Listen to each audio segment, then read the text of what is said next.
Shalom saudara, setelah menerima Tuhan Yesus sebagai Tuhan dan Juru Selamat dalam hidup ini, firman Tuhan memberikan janji bahwa kita pasti diselamatkan. Kita dipindahkan dari dalam kegelapan ke dalam terang Tuhan yang ajaib. Perubahan status tersebut menuntut suatu perubahan dalam hidup setiap kita. Dari yang semula kita bebas untuk melakukan apapun sekehendak kita, sekarang kita perlu hidup kudus sesuai dengan kehendak Tuhan kita. Dalam Voice of Pentecost kali ini, kita akan bahas mengenai hidup kudus, mungkinkah? Setelah menjadi Kristen, umumnya orang-orang sudah tahu bahwa mereka tidak boleh lagi hidup dalam dosa. Dengan kata lain, harus hidup kudus. Permasalahannya, seringkali dalam benak setiap kita, menjalani hidup kudus berarti tidak boleh melakukan ini, tidak boleh melakukan itu, harus ini, dan harus itu.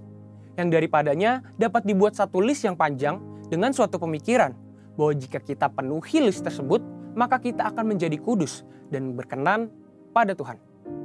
Tidak ada yang salah dengan membuat daftar perintah dan larangan seperti itu, asal berdasarkan pada firman Tuhan. Orang pun perlu mengambil tindakan untuk menunjukkan imannya. Namun, tanpa disadari, hal ini mungkin menjadi sebuah penanda bahwa orang itu terlalu fokus dengan apa yang dia bisa dan harus lakukan. Dalam istilah Alkitab, ini disebut dengan mengandalkan kekuatan sendiri. Berusaha hidup kudus dengan mengandalkan kekuatan sendiri adalah paradigma lama yang salah. Jika demikian, bagaimana seharusnya kita hidup kudus? 1 Petrus 1 ayat yang ke-16 berkata, "Kuduslah kamu, sebab aku, Tuhan, kudus." Dalam ayat-ayat sebelumnya, Rasul Petrus mengingatkan tentang apa yang Allah Bapa telah lakukan bagi setiap orang percaya di dalam Kristus, yaitu melahirkan mereka kembali untuk menerima suatu bagian yang tidak dapat cemar. Jadi, perintah untuk hidup kudus bisa dilakukan karena Allah telah terlebih dahulu menguduskan kita. Inilah paradigma yang benar. Orang dengan paradigma lama akan berkata dalam hatinya, betapa sulitnya hidup kudus dan betapa gampangnya berbuat dosa. Sebaliknya, orang dengan paradigma baru akan berkata, saya ini orang yang sudah dikuduskan. Karenanya saya mencintai dan memilih perbuatan yang kudus. Perhatikan bahwa hal ini bukan berarti hidup kudus bisa dilakukan secara otomatis tanpa upaya atau perjuangan kita sama sekali. Kita tetap perlu berusaha melakukan perintah Tuhan. Kita tetap perlu dengan tegas menolak perbuatan dosa. Tetapi ada perbedaan besar antara upaya hidup kudus yang dilakukan dengan kekuatan sendiri dengan upaya yang dilakukan dengan kesadaran bahwa seseorang telah dikuduskan. Ada kisah nyata yang bisa menggambarkan kebenaran ini. I.L. Nommensen, atau yang lebih dikenal sebagai Opung Nommensen, datang ke Sumatera di abad ke-19 untuk memberitakan Injil kepada suku-suku Batak. Suatu ketika, seorang kepala suku menyambut Nommensen dan berkata, "Anda punya waktu 2 tahun untuk mempelajari adat kami dan meyakinkan kami bahwa Anda membawa pesan yang layak untuk kami dengar." Lalu, setelah 2 tahun berlalu, si kepala suku bertanya kepada Nommensen, bagaimana kekristenan berbeda dari aturan moral dan tradisi yang mereka anut.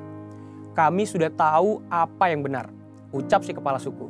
"Kami juga memiliki hukum-hukum yang melarang kami mencuri atau mengambil istri sesama ataupun berbohong." Nommensen menjawab, "Itu benar adanya. Tetapi Allahku memberikan kemampuan untuk menaati hukum-hukum tersebut." Hal ini mengejutkan si kepala suku.